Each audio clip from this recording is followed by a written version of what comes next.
जी news channel मध्ये सर्व प्रेक्षकांचं हार्दिक स्वागत। ताज्या घडामोडी पाहण्यासाठी जी न्यूज चॅनलला सबस्क्राइब करा। सद्गुरू ग्रामविकास प्रतिष्ठान संचलित डायनॅमिक इंग्लिश स्कूल कर्जतमधील इंग्रजी माध्यमाची उत्कृष्ट निकालाची परंपरा असलेली पहिली शाळा CBSE आणि स्टेट बोर्ड अशा दोनही अभ्यासक्रमांची सोय, सर्व परीक्षांसाठी तज्ञ आणि अनुभवी शिक्षकांचं विशेष मार्गदर्शन। Dynamic English medium school Karjat येथील थोर संत सद्गुरू गोदड महाराज यांचा जन्मोत्सव कर्जतमध्ये मोठ्या उत्साहात आणि विविध कार्यक्रमांनी साजरा करण्यात आला। या निमित्ताने हजारो भाविकांनी दर्शन घेत शिपी आमटीच्या महाप्रसादाचा लाभ घेतला।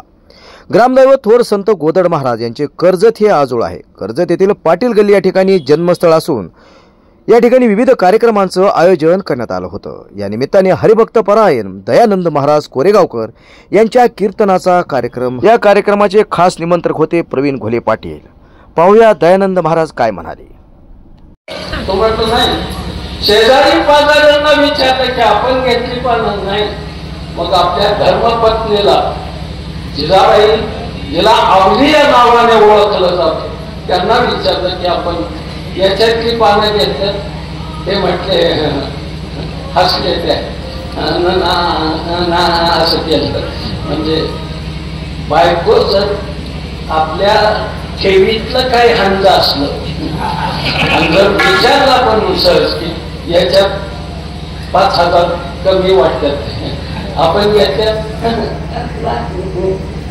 समजायचा हात मारला, त्याच्यासाठी नव्या सायकोलॉजीची गरज नाही, हे सहज कळून जात। फक्त झालं एकदाच आपण पानं घेतली ते म्हटलं घेतल्यात कुठे आहे त्यांनी कमरेला फसल्यात। कशामुळं?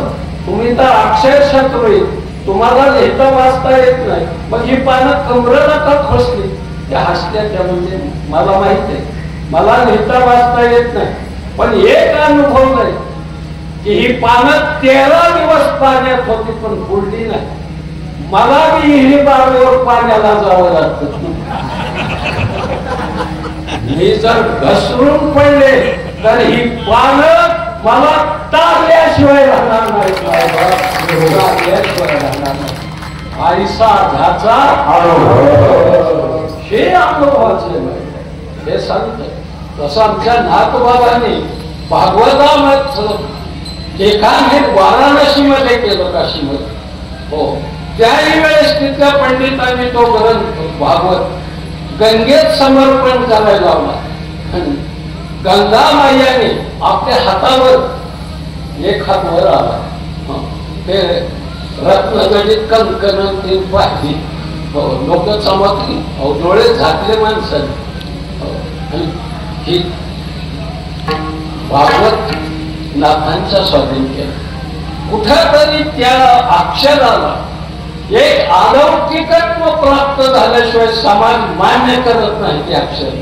ते अक्षर मान्य करण्यासाठी ती समाजाला कुठेतरी त्या अक्षरातली ताकद करावी लागते।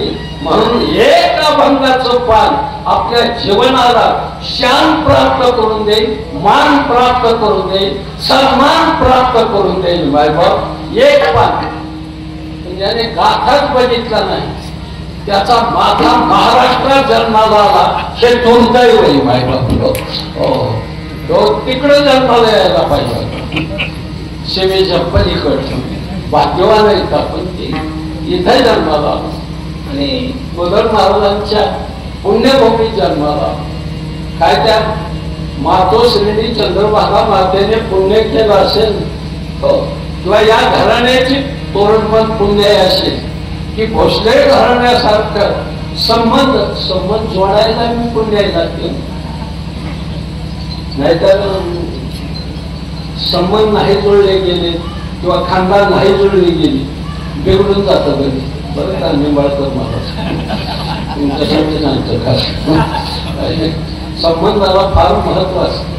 संबंध जर कळत झाला किंवा कमी प्रतिसाद आपला तर संतान दलिंदर जन्माला येतात नाही, म्हणून संतान जन्माला येण्यासाठी सुद्धा ही चांगलंच असावं लागतं, ते महावीरचं नाही कळलं, हे हे भेस म्हणून भाग्यवान आहेत आपण की या मातेच्या पोटी महाराजांनी या भूमीत जन्म घ्यावा आणि त्याचा हा जन्मोत्सव आपल्याला साजरा करायला भेटावा याच्यापेक्षा भाग्य कोणतं असतं मायबाप आणि ते सांगा भंगाचं पहिलं भाग्य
पडद्याच्या मागे त्यांचं काम मोठं असतं पण पडद्यावर येऊन येत नाहीत मोठी माणसं मोठी झाडं उन्मळल्याशिवाय बारकी वाढत नाही लहान झाडं वाढण्यासाठी आधी मोठी पाडावं लागतात नाही गाडावं लागतं दोन शब्द इथेही असाच शब्द आहे एक निवारली म्हणा किंवा वारली म्हणा दोन शब्द आहेत या पद्धतीने तसलं काही होऊच देत नाही जीवन बघायला कसं आहे भाग्य साधूंच्या शब्दामध्ये वेगळं आहे व्यावहारिक जगतातलं भाग्य पण एखादी लॉटरी लागली जमीन मिळाली काही चांगली बायको मिळाली मुलं झाली हे भाग्याच्या दुरेषेखाली आपण त्याची नोंद करतो पण संत तसं म्हणत नाही ते म्हणतात फक्त अशा महात्म्याचं दर्शन झालं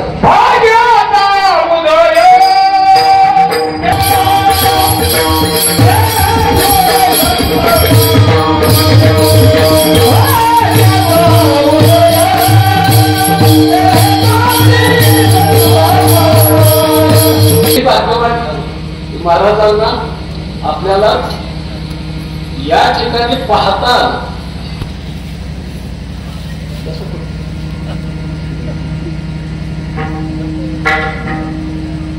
सगळे पृथ्वीराज चव्हाणाचे वंश महागून येऊन पुढत असते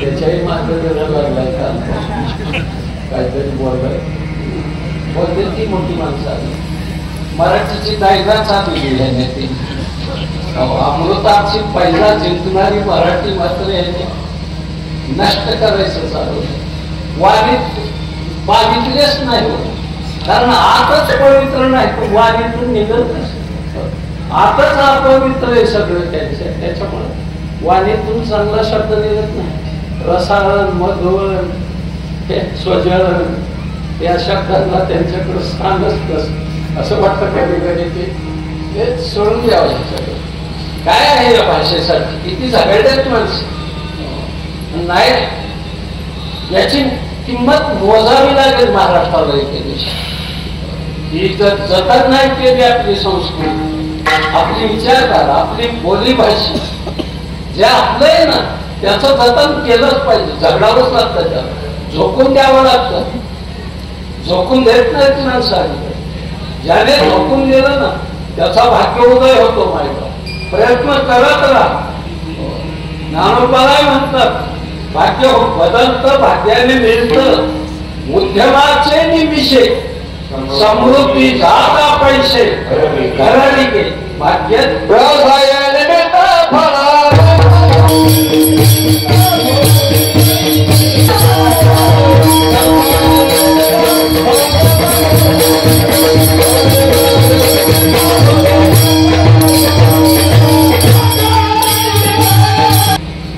उदय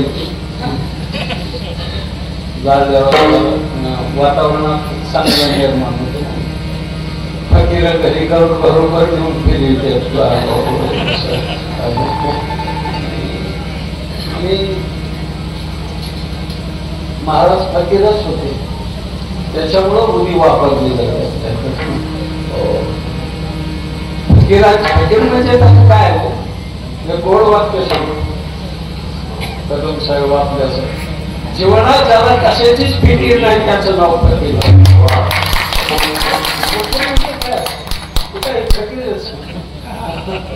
तुमच्या पाठीमाग खाली मान घाललं तिकडं माझं एक फकीर बसला. मी ह्या दोघांवरचा फकीरच फकीरच काय असतं, काही लागत नाही. चिंता नाही, काळजी नाही, काय नाही. गंगा दे कलकत्ता शिवना दे यमुना साया रामन गाया राम, काही काळजीच नाही करायची जीवनात अजिबात तसं. आणि फकीरीच करत जाऊ माणसं. फकीरीतला आनंद वेगळाच नाही, वेगळाच आनंद. ज्याला फकीरी जमली ना तो सगळ्या आयुष्यात सुखी होतो. ती अवस्थेत जगता आलं पाहिजे आपल्याला. भाग्याने ती अवस्था आपल्याला प्राप्त होते. भाग्य लागतच त्याला.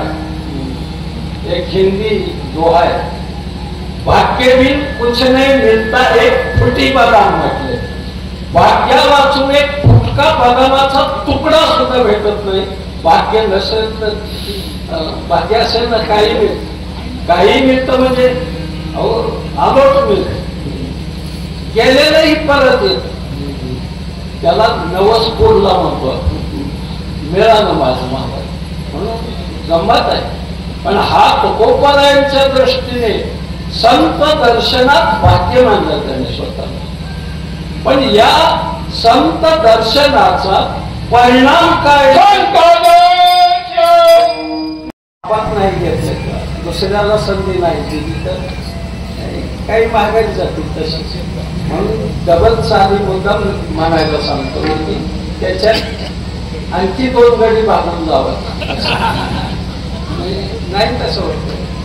संतांचं दर्शन झालं तर परिणाम काय, परिणामा वाचून केलेली गोष्ट व्यर्थ असते.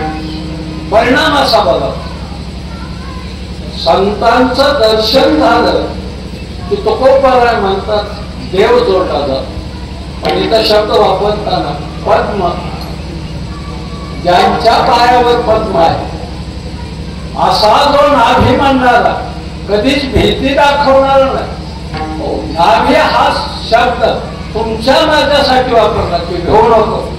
नाभी घाबरायचं कारणच नाही. तो जोडला जातो म्हणजे देव जोडला जातो. संत मिळाले, संत मिळणार कठीण आहे. अनंत जन्माची पुण्य लागते त्यावेळी संतांची पुण्य फळदे भाग्य उदयाचा ठसा झालो संत तो कैसा संत भेटत नाही कसं माहिती. भेटल्यावर परिणाम काय. एक कथा आहे, हरिपाळ नावाचा एक दरोडेखोर होऊन गेला, गुन्हेगार होता. ज्या गावात राहत होता त्या गावातल्या लोकांना माहित नव्हतं की हा दरोडेखोर आहे म्हणून. कारण तो भक्तानी कधीच गुन्हा करीत नव्हता. 50 किलोमीटरवर लांब लांब गुन्हा करायचा आणि संध्याकाळी 9ला तर दरवाजा बंद व्हायचा यांचा, लाईट जायची. त्याच्यामुळे परिणाम काय, लोक मला चिडवाय गेला म्हणजे झोपली ह्यांच्या घरची. पण ह्यांचं मागचं दार उघडं होतं, कळलं तुम्हाला? आणि वडिलोपार्जित धंदा होता दरोड्याचा. काही धंदे हे वडिलोपार्जित असतात, ते सोडायचे नसतात. जसं आमच्याकडे भिक्षा मागणं हा धर्म बसायचा, ते वडिलोपार्जित धर्म आहे. आता मेन आहे मागितले असं नाही, वडील वगैरे मागत होते भिक्षा वगैरे, चांगलं असतं भिक्षेचं अन्न. मला विचार येतो की तुम्ही इतकं चपळ बोलायला कसं काय झालं, म्हणजे हे तुमच्या अन्नाचा परिणाम आहे.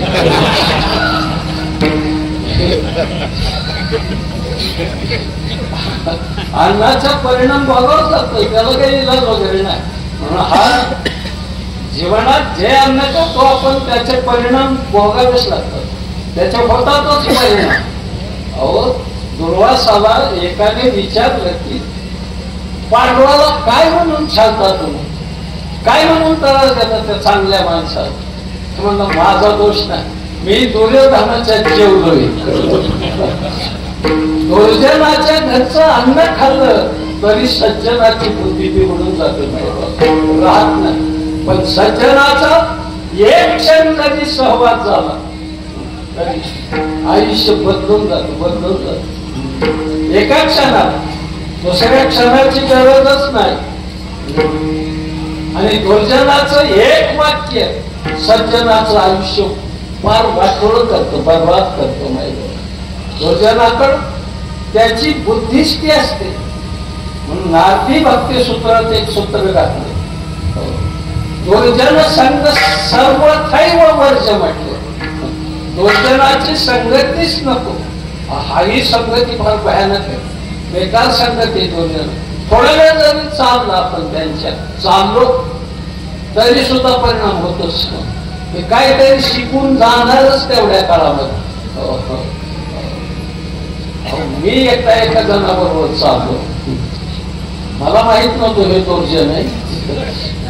ते बिड्या वडायचा नाद होता. त्याने बिडीला 2 वेळा काढी लावली पण वीज घेतली. मी काही बिडी वडीत नव्हतो.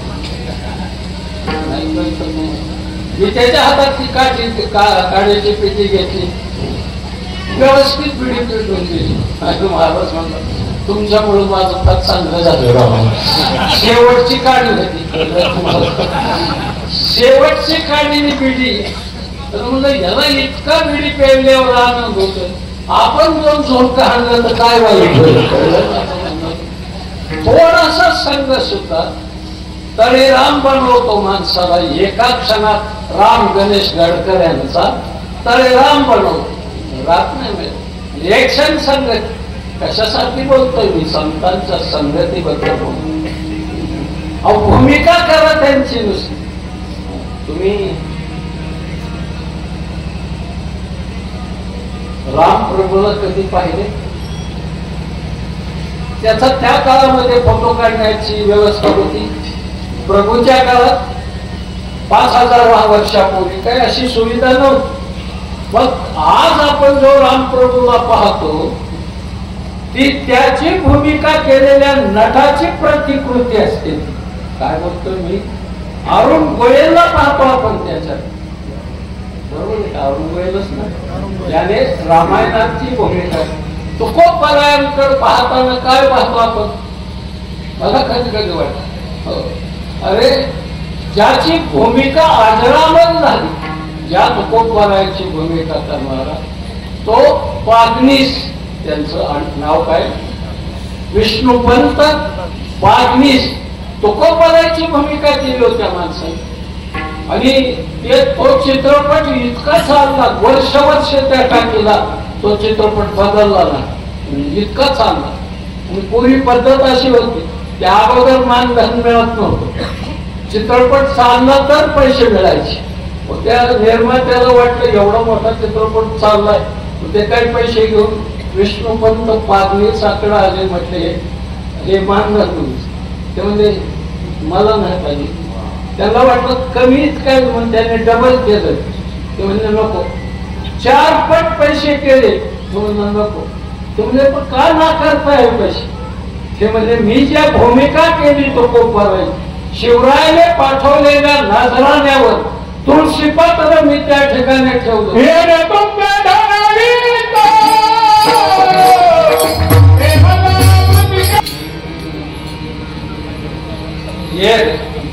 हे बाकीचं मला गरज नाही.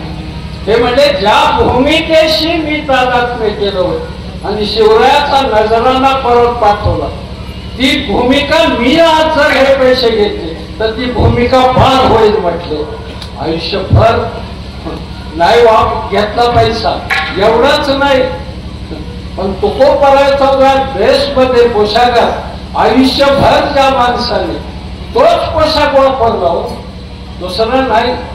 आणि त्याच्या पुढे जाऊन सांग, सतत चिंतन करण्याचा परिणाम पांडुरंगाचा साक्षात्कार झाला. बायबाच्या विष्णू पंत पादवीस. हो, एक भूमिका तुम्ही त्यांची करा रे, चांगल्याची भूमिका करा, काही वाईट नाही. आता शिवरायांची भूमिका, संभाजीराजांची भूमिका, छत्रपतीची करणारी अमोलच नाही, अमोल कोल्हे वगैरे मला नाही जवळून माहिती. त्या भूमिकेशी जागावा त्यांनी कळलं तुम्हाला. अशा एकच असते की ही भूमिका केली ना, या भूमिकेशी जर जागलं नाही तर ती भूमिका बाद आहे हो. आता आम्हाला तुम्ही महाराज म्हणता आणि मला तुम्ही जर ढाब्यावर पाहिलं, काल तर कीर्तन करीत होत, आज तसा हा दरोडेखोर होता, पण लोकांना माहीतच नव्हता हा दरोडेखोर आहे. आणि योगायोगाने ज्ञानोपर आहे आणि नामदेवराय तीर्थयात्रेला निघाले. पलीकडच्या गावात मुक्काम होता. कोणीतरी सांगितलं या हरिपाळाला की ज्ञानोपराय मोठे संत, नामदेवराय मोठे संत पलीकडच्या गावात येतो, उद्या आपल्या गावात येतो. तो म्हणलं गाव जमा केलं त्यांनी आणि सांगितलं की त्यांची व्यवस्था मी करणार आहे आणि गावाला व्याख्या जेवण देणार आहे. म्हटलं गावाला त्याच्याकडे काय नाही म्हटले गावकरी, म्हटले साधारण जीवन जगतोय पण कसं करणार. ज्ञानोपराय तुकोबराय आले, ज्ञानोपराय नामदेवराय आले आजच्या दिवशीच त्याने पायावर डोकं टेकून महाराज म्हणतात उद्या चला आज मंदिरात राहा, उद्या आपल्या घरी व्यवस्था सगळी पाद्यपूजा वगैरे सगळी करणार आणि अख्ख्या गावाला 15,000 पक्वान्नाची. मग म्हटलं हरकत नाही बाबा, तुझी इच्छा आहे तर हरकत नाही. नामदेवराय म्हटले घरात काहीच नाही हो, पैसा कुठे. 9 वाजता ठरल्याप्रमाणे मागचा दरवाजा उघडला. मागच्या दरवाजाने 40-50 किलोमीटर अंतरावर ज्या झाडावर बसायचं ते झाड चौकात असायचे, 4 रस्ते यायचे. त्याला वाटायचं आज शिकार येईल, उद्या शिकार येईल, वाट बघत बसलो, कोणी येईनाच. पण संतांचं दर्शन झालेलं, तो मनात परमात्म्याला एकच वाक्य उच्चारित देवा आता यांची व्यवस्था उद्या मी कशी करू, तू काहीतरी तडजोड कर. अहो देवाला साकडं घातलं, साकडं सामान्याला नाही. पंढरीरायाने ऐकली हाक आणि रुक्मिणीला सांगितलंय चला एक भक्त वाट बघतोय, पण त्याला आर्थिक गरज आहे. ते म्हटले हरकत नाही, आई साहेब नटून निघा. जड जवाहीर हिरे वगैरे सगळे अलंकार अंगावर धारण केले.